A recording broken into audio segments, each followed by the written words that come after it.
Hello बच्चों, और आप लोग कैसे हो? मस्त, मैं भी मस्त। चलिए यार, आज की वीडियो हम लोग स्टार्ट करते हैं। अब आज सब लोग क्या पढ़ेंगे? तो आज हम लोग जैसे कि लास्ट क्लास में हम लोग न्यूमेरिकल्स प्रॉब्लम कर रहे थे बेस्ड ऑन रॉल्स लॉ, आज भी हम लोग उसी चीज को कंटिन्यू करने वाले हैं। ठीक है, तो आज भी हम लोग कुछ नया नहीं पढ़ना है, बस जो पढ़े हैं उस पे बेस कुछ न्यूमेरिकल्स प्रॉब्लम और कर लेते हैं। तो चलो यार, मैं यहाँ पे क्वेश्चन लिखना स्टार्ट करता हूँ। आप जानते हो आपको क्या करना है, वीडियो पॉज करके क्वेश्चन। चलिए यार, तो पहला क्वेश्चन देख रहे हो यहाँ पे। तो चलिए आप लोग इस क्वेश्चन पे आते हैं। पहले क्वेश्चन को मैं पढ़ देता हूँ, क्वेश्चन को समझा देता हूँ, फिर मैं इस क्वेश्चन को सॉल्व करता हूँ। पहले क्या सवाल आता है, 30 gram of urea is added in 45 gram of water. क्या 30 ग्राम यूरिया को 45 ग्राम वाटर में ऐड किया गया, मतलब हमारे पास वाटर कितना है 45 ग्राम, यूरिया कितना है 30 ग्राम है। ठीक, आगे क्या दिया गया, at a certain temperature if vapour pressure of pure water, ठीक, at that temperature is 300 mmSc, मतलब vapour pressure of pure water, मतलब वेपर प्रेशर ऑफ H2O दिया हुआ है। ठीक है, वेपर प्रेशर ऑफ H2O, इसका मतलब क्या दिया हुआ है, P नॉट का वैल्यू दिया, P नॉट सॉल्वेंट। ठीक है ना, vapour pressure of pure water मतलब P नॉट वाटर दिया हुआ है, कितना दिया 300 mmHg। कोई दिक्कत नहीं, कोई दिक्कत नहीं है। चल आगे फिर क्या देखते हैं, बस ये इतना ही कुछ दिया, calculate vapour pressure of solution, lowering vapour pressure, relative lower. अब ये सब चीज आपको कैलकुलेट करने के लिए, ठीक। तो चलिए मैं स्टार्ट करता हूं। पहली बात, इस सवाल को स्टार्ट करने से पहली बात आप ये बताओ कि ये किस तरह का सॉल्यूट और किस तरह का सॉल्वेंट है। तो सॉल्वेंट तो यार चलो वोलेटाइल है, सॉल्यूट किस तरह का है, यूरिया। आपको बताया था यूरिया क्या होता है, नॉन वोलेटाइल सॉल्यूट होता है, बताया था ना, याद हो गया तुम लोगों को, तुम लोग पढ़ने लिखने वाले बच्चे हो। तो यूरिया नॉन वोलेटाइल सॉल्यूट है, तो यहाँ पे अब क्या P बराबर P नॉट है से प्लस P नॉट भी ऐसे वाला फार्मूला लगेगा, या फिर relative lowering in vapour pressure वाला फार्मूला लगेगा। तो यार बहुत ही आसान है, बता सकते हैं यार, यहाँ relative lowering in vapour pressure वाला फार्मूला लगेगा। सेकंड केस जो हमने पढ़ा था नॉन वोलेटाइल सॉल्यूट के केस पर रॉल्स लॉ। तो डायरेक्ट मैं फार्मूला पे आता हूं और देखता हूं क्या निकालना है। अच्छा देखिए, एक और जब भी क्वेश्चन सॉल्व करना तो आप लोग कौन सा दो एक्सप्रेशन लिखा है relative lowering in vapour pressure case में, सेकंड केस में। एक तो P नॉट में स्प्लिट बाय P नॉट कहते हैं, जिसको relative lowering in vapour pressure कहते हैं। फिर हम मुझे सॉल्व पहला क्या लेना, वेपर प्रेशर ऑफ सॉल्यूशन निकालना, मतलब PS निकालना। PS निकालने के लिए ये फार्मूला लगा, और इधर क्या होगा NP बाय NA। NP क्या होता है, मोल्स ऑफ सॉल्यूट, NA क्या होता है, मोल्स ऑफ सॉल्वेंट। ठीक, ये फार्मूला। अब हमें इसमें pressure of vapour pressure of solution बताना है PS। हमें जरूरत क्या क्या चीज की पड़ने वाली है, P नॉट की जरूरत पड़ेगी, NP की और NA की जरूरत पड़ने वाली है, इतने ही चीज की जरूरत पड़ेगी ना। तो चलिए पहले moles of solute and moles of solvent निकालना। Moles of solute NP moles of solute, solute क्या यूरिया, बताइए कितना हो जाएगा यूरिया का मोल्स। तो 30 ग्राम यूरिया का मॉलिक्यूलर मास है, याद करने के लिए तुम लोग को बोले थे कितना हो जाएगा 1/2, कोई दिक्कत यहाँ करने नहीं चाहिए। अब मोल्स ऑफ सॉल्वेंट पे है, मोल्स ऑफ सॉल्वेंट क्या है, वाटर, यहाँ पे वाटर का मास कितना दिया 45 ग्राम दिया हुआ, ये कितना हो जाएगा 18 हो जाएगा, यहाँ पे कोई दिक्कत नहीं होनी चाहिए 2.5। तो NP और NA का वैल्यू आ गया, ये चीज याद रखना है, 0.5 इसकी करना है। ठीक, हमें pressure of vapour pressure of solution निकालना है। आगे P nought minus PS, P not का मैं डायरेक्ट वैल्यू पुट कर रहा हूं, P नॉट का वैल्यू कितना दिया 300। वेपर प्रेशर सॉल्यूशन नहीं पता तो इसको PS लिखता हूं। यहां पे NP बाय NA, NP का वैल्यू कितना दिया है, NP का सॉल्यूट का मोल्स, सॉल्यूट का मोल्स कितना 0.5, नीचे सॉल्वेंट का मोल दैट इज 2.5। देख लो ना क्या कर रहे हैं, बस ये वैल्यू पुट करने जा रहे हैं, बाकी कुछ भी सवाल में नहीं करने का है अपने को। ठीक है, बाकी सब कुछ हो चुका, क्लियर, सब कुछ दिया ही है। अब ये पॉइंट होगा, यहां पर 5000 हो जाएगा, 5 को इधर से मल्टीप्लाई करो 1500 माइनस 5 into PS, इसको इधर पे PS, ये इधर जाएगा 6 PS हो जाएगा 1500 बराबर 6 PS। तो PS बराबर कितना हो गया, 8 हो जाएगा, 6 to 12 6 5 250 आ गया।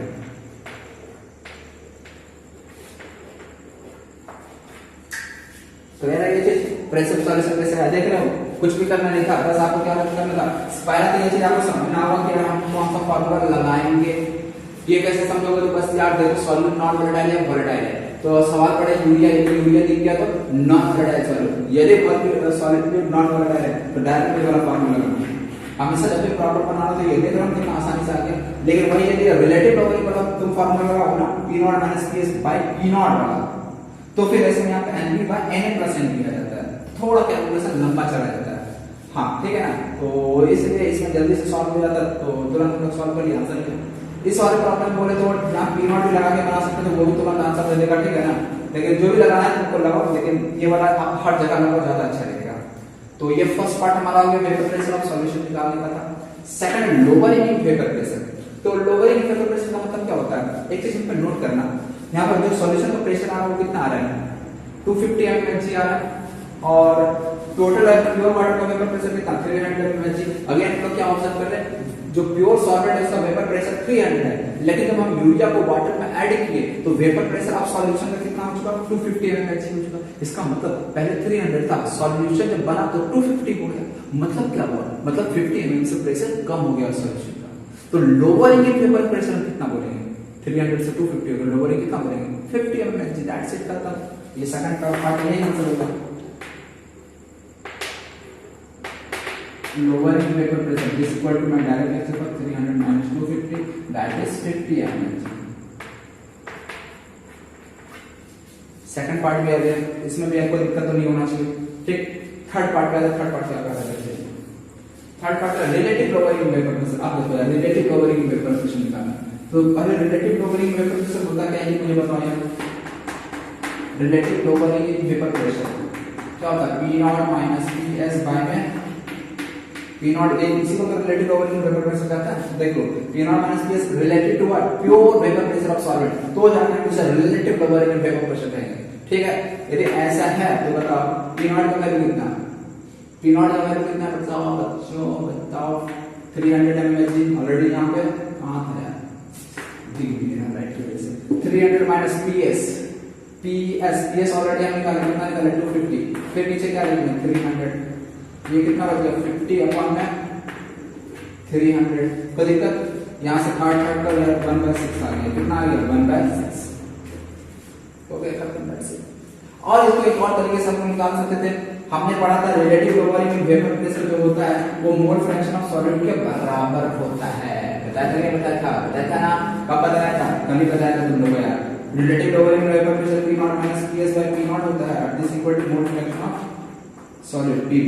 तो देखो यदि आपको ये P नॉट PS और P नॉट पता है तो आप डायरेक्ट निकाल सकते हो रिलेटिव लोअरिंग वेपर प्रेशर।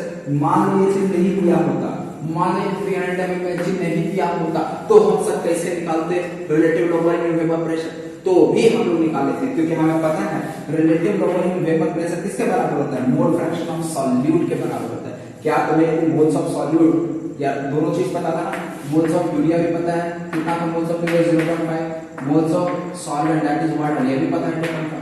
क्या हम मोल्स फ्रैक्शन नहीं निकाल सकते सॉल्यूट एंड सॉल्वेंट, ये रिलेटिव लोअरिंग वेपर प्रेशर नहीं बता सकते, बिल्कुल बता सकते हैं। सॉलिड का मोल फ्रैक्शन सॉलिड नहीं किया तो इसका मोल फ्रैक्शन कितना होगा 0.5 डिवाइडेड बाय 0.5 प्लस 2.5। देखिए कोई दिक्कत तो नहीं हो रहा है ना, ये इसलिए मैं बता दे रहा हूं कि एक ही क्वेश्चन को देखो जितना भी तरह से आप बना सकते हो हर तरीके से बता रहा हूं ताकि आपका कॉन्सेप्ट स्ट्रांग हो जाए, ठीक है ना। हो सकता है ये सवाल में 300 mmHg नहीं दिया होता, रिलेटिव लोअरिंग वेपर प्रेशर कुछ दिया होता, तुम लोग कंफ्यूज हो जाता कैसे करें सब कैसे करें। तो यार आप लोगों को कंफ्यूज ना डरने की जरूरत है, सब तरीका अवेलेबल है, तो देख लो किस तरह से क्वेश्चन को कर सकते हैं। तो चलिए ये देखो ये पॉइंट जाएगा यहाँ पे 10 अब ये 8 साथ नोट कर लेना, ठीक है। 1/6 आगे 1/6 यहाँ से 1/6 आ रहा था, तो किसी भी तरीके से कर लो, ठीक। तो इस तरह से हमारा third part relative lowering vapour pressure वाला पार्ट हो गया। फोर्थ बचा मोलैरिटी और फिफ्थ पार्ट है, और फिफ्थ पार्ट क्या है, फिफ्थ पार्ट क्या था बेटा, ठीक है। फिफ्थ पार्ट था मोल fraction of solute and solvent, ठीक है। हम बात में इसमें भी आते हैं।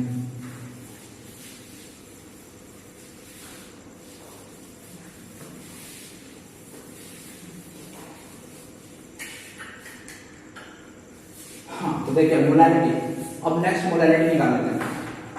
मोलैरिटी क्या होता है, मोल्स ऑफ सॉलिड, सॉलिड क्या है यहाँ पे, क्या है सॉलिड यूरिया डिवाइडेड बाय क्या आएगा बताओ, वेट ऑफ सॉलिड, सॉलिड क्या वेट ये वाटर और इसका kg। चलिए मोल्स ऑफ यूरिया बताओ, मोल्स ऑफ यूरिया हमें पता है कि नहीं पता है, पता है सर, अभी तो निकाले थे मोल्स ऑफ यूरिया, कितना निकाले थे 0.5 तो निकाले थे। वेट ऑफ सॉलिड, सॉलिड क्या है वाटर, वाटर का वेट कितना है ऑलरेडी ऐसा सवाल में, लेकिन ये ग्राम में नहीं है, हमें मोलैरिटी में किस यूनिट में पुट करना होता है, वेट ऑफ सॉलिड केजी में पुट करना होता है, ग्राम में केजी में कन्वर्ट करने के लिए 1000 से डिवाइड करेंगे, 1000 ऊपर पहुंच जाएगा, समझ आ रहा। इस तरह से पता है 5 से कट गया 9 से 0 कट गया 100 बटा क्या आ गया 9 आ गया, तो 100/9 मोलर सॉल्यूशन हो गया, ठीक। मोलैरिटी पार्ट में कितना आसान है ना, बहुत आसान था। चलिए एक लास्ट पे क्या था, मोल fraction of solute and solvent था, तो मोल फ्रैक्शन ऑफ सॉल्यूट कितना हो जाएगा, सॉल्यूट क्या था यूरिया ये हम मुझसे रिलेटेड है यार, डायरेक्ट निकालूंगा, टाइम वेस्ट नहीं करूंगा। मोल फ्रैक्शन ऑफ फ्लूइड कितना बोलूंगा यार, रिलेटिव लोअरिंग वेपर प्रेशर के बराबर हो जाएगा। यही ना पता है क्या, relative lowering vapour pressure is equal to mole fraction of solute. ठीक, तो डायरेक्ट में लिख सकता हूं। अब पता है रिलेटिव लोअरिंग वेपर प्रेशर कितना है, 1/6 दैट्स इट। ओके, और नहीं भी यार आराम से निकाल सकते हो। यूरिया 30 ग्राम है, वाटर 45 ग्राम है, तो दोनों का अपन मोल्स निकालोगे। मोल्स निकालने के बाद क्या करना पड़ेगा आपको, मोल फ्रैक्शन निकालना पड़ेगा। तो कर नहीं लोगे, कर लोगे ना, कितना आसान हो जाता है। चलो यूरिया का कितना आ गया, तो मान लो वाटर सॉल्वेंट का आपको मोल फ्रैक्शन निकालना है, ये 1/6 1/6 का कितना आ गया, 5/6। ठीक, तो ये चीज समझ में आ गया ना, किस तरह से प्रॉब्लम को करना है।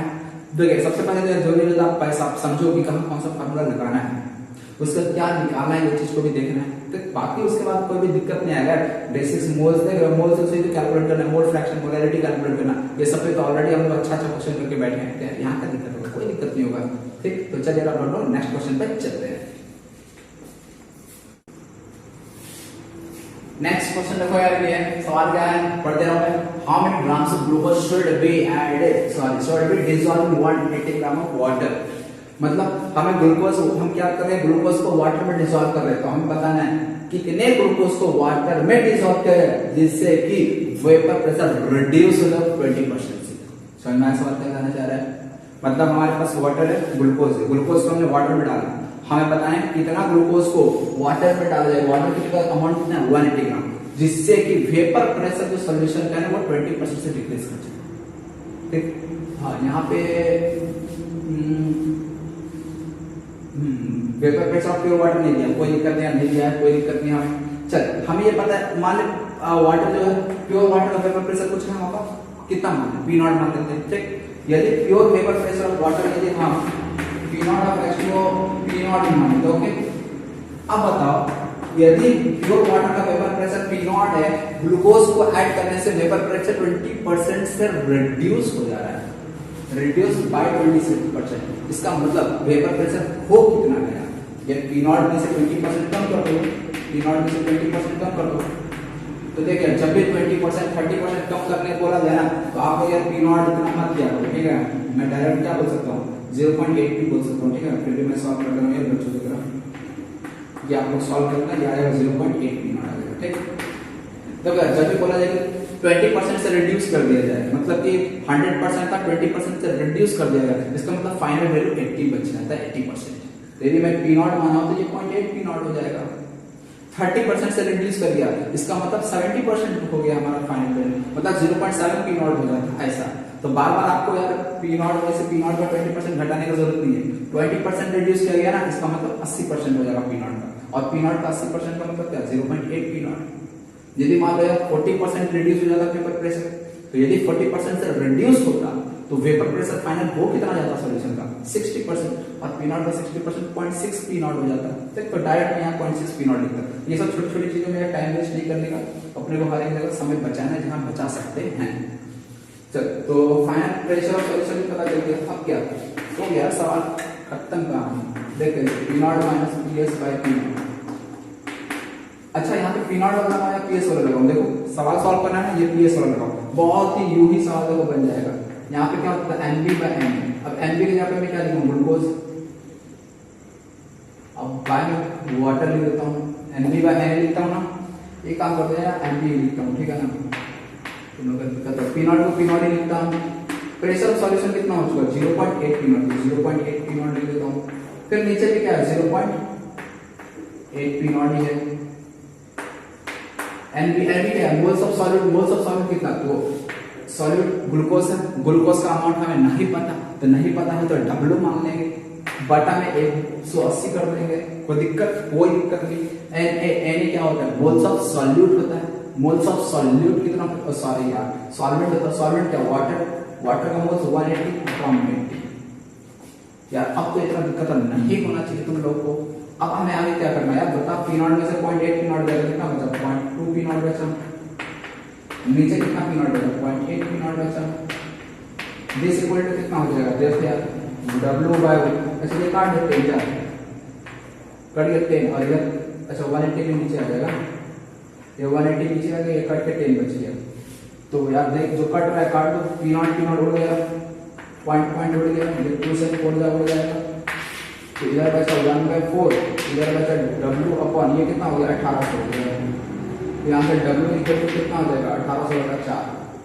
यहाँ पे बस कैलकुलेशन है, बाकी कुछ लॉजिक है नहीं, बचा ही नहीं सवाल में कुछ भी।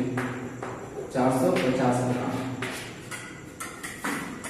समझ में आया? सवाल देख रहे ऐसे यूं ही बचा हो गया सवाल, तो सवाल में कुछ दम ही नहीं था, बस सवाल में क्या था, ये मैथमेटिक्स है यार, इसमें केमिस्ट्री का लगा ही नहीं, बस मैथमेटिक्स की वजह से क्या हो गया, प्रेशर ऑफ सॉल्यूशन कितना जा रहा है 20% से रिड्यूस हो जा रहा है। इसका मतलब यदि सॉल्वेंट का पी नॉट था तो सॉल्यूशन का कितना हो गया, तो 0.8 पी नॉट हो गया। बस यही चीज आपको पहचान था। उसके बाद क्या रिलेटिव, ये वाला फॉर्मूला क्यों लगाया रिलेटिव लोवरिंग वाला, क्योंकि यहाँ पे ग्लूकोज दिया है, ग्लूकोज नॉन वोलेटाइल सॉल्यूट है, तो बस यार खत्म कहानी, समझे?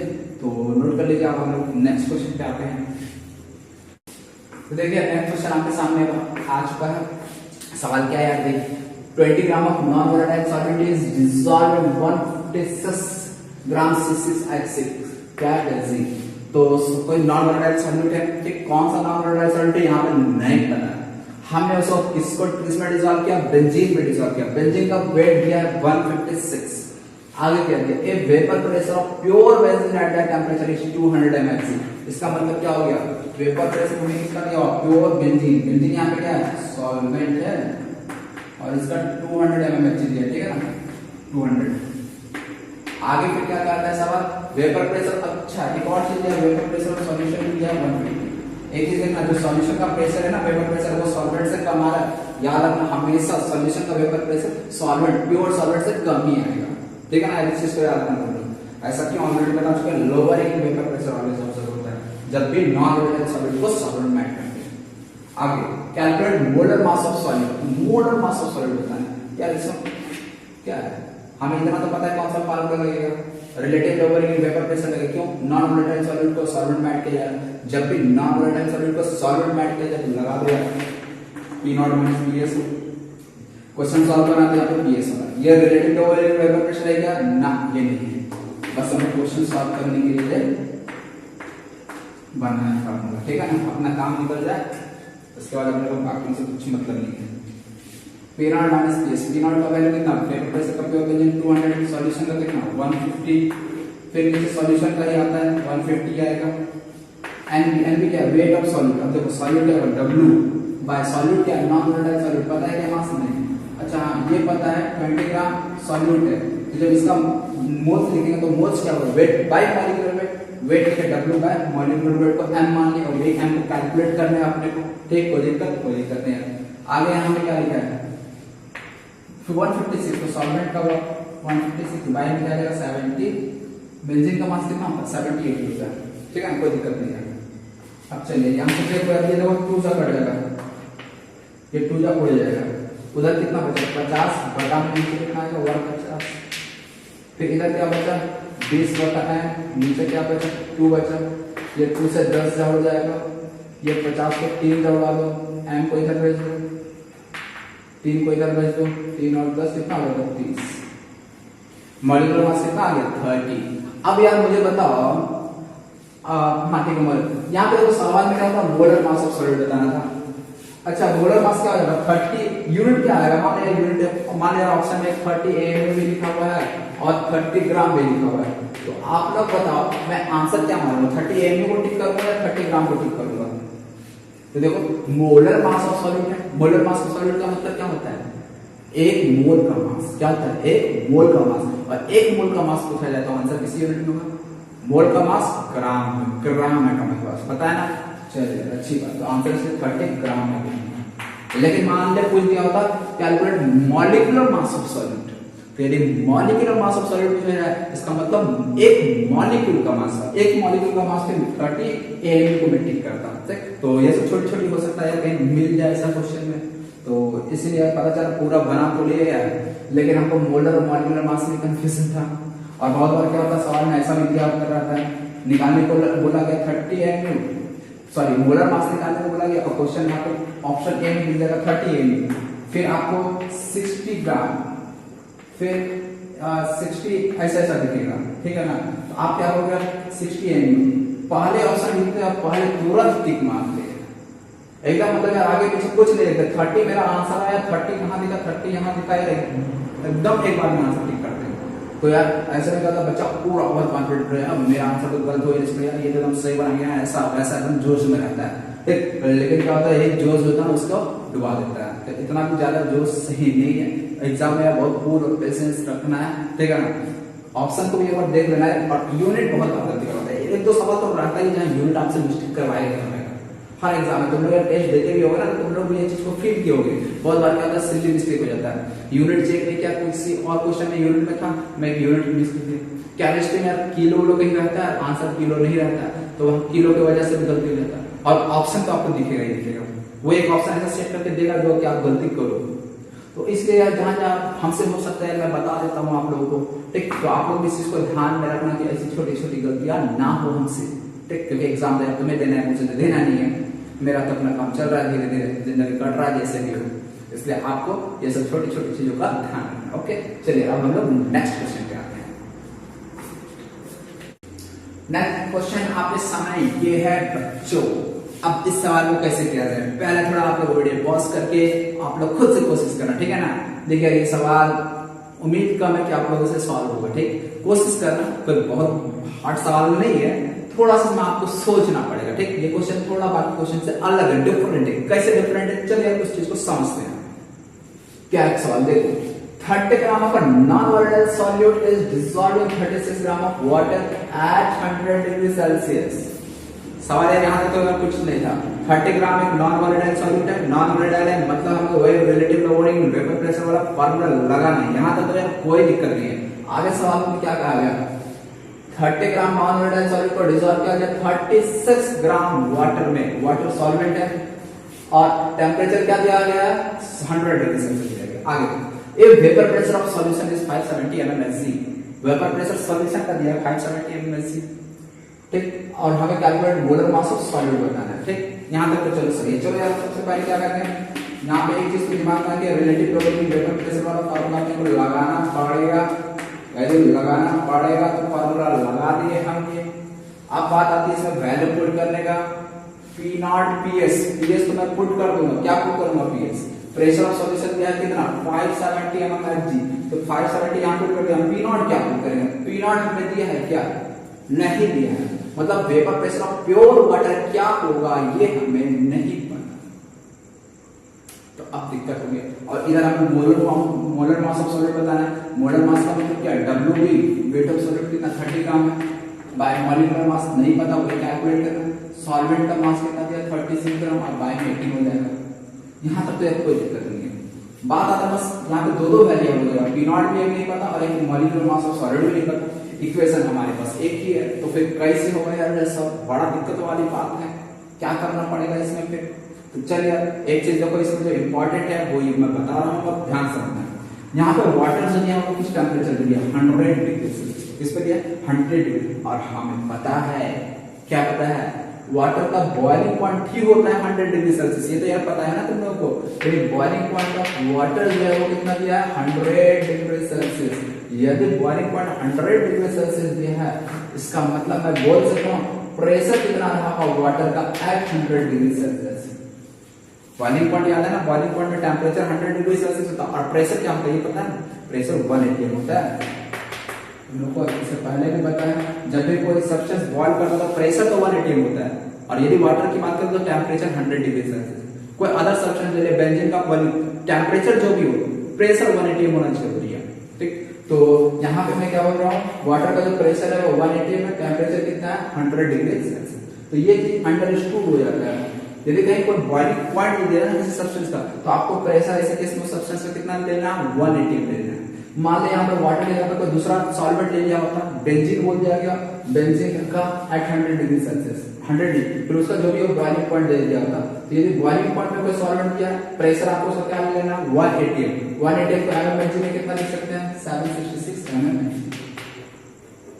यहाँ तक कोई दिक्कत अब नहीं होना चाहिए, मतलब कि वाटर का प्रेशर पता चल गया हमें, वाटर कितना प्रेशर लगा रहा है 760 mmHg लगा रहा है, जब केवल प्योर वाटर रहेगा तो यहाँ पे मैं बोल सकता हूँ P नॉट का वैल्यू अब मैं क्या ले सकता 760 mmHg ले सकता। समझ में आ रहा है, बहुत अच्छी बात यार, बहुत अच्छी। 760 माइनस प्रेशर ऑफ सॉल्यूशन कितना 100 divided by pressure of solution कितना 100 सॉरी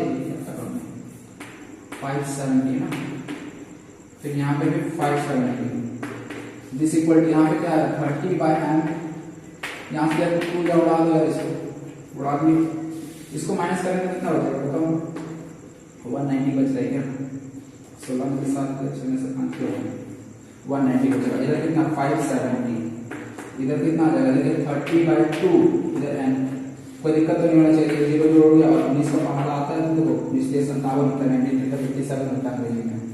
चल तो यहाँ से 1/3 बचा, यहाँ से भी देखिए तो बोल रहा है तो इसको 15 बाय n, इतना आसान हो गया, n बराबर कितना हो गया 15 डिग्री 45। अगर यूनिट में क्या लिखूंगा मोलर मास पूछा गया है, मोलर मास पूछा गया 45 ग्राम हो जाएगा।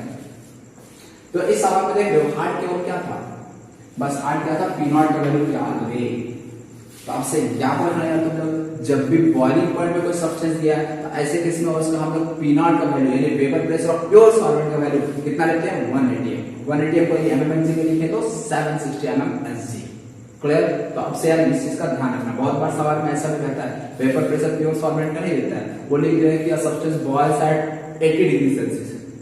अब 80 डिग्री सेल्सियस पे मान लो ऐसा बेंजीन दे दिया कि आप solute is dissolve in something मतलब W gram of benzene at 80 degree Celsius which is their boiling point, which is its boiling point। ठीक, तो ऐसे में यदि बॉइलिंग पॉइंट दिख गया तो हम पी नॉट का वैल्यू क्या ले लेंगे 180 आग बंद करके, फिर वहां पर कुछ सोचना नहीं है, ठीक है ना। तो चलो ये सवाल यार आप लोगों को तो समझ में आई होगा, मुझे होशियार बच्चे को पता नहीं मुझे, और तो चल फिर नेक्स्ट क्वेश्चन क्या हम लोग आते हैं, आप लोग इसको नोट करो।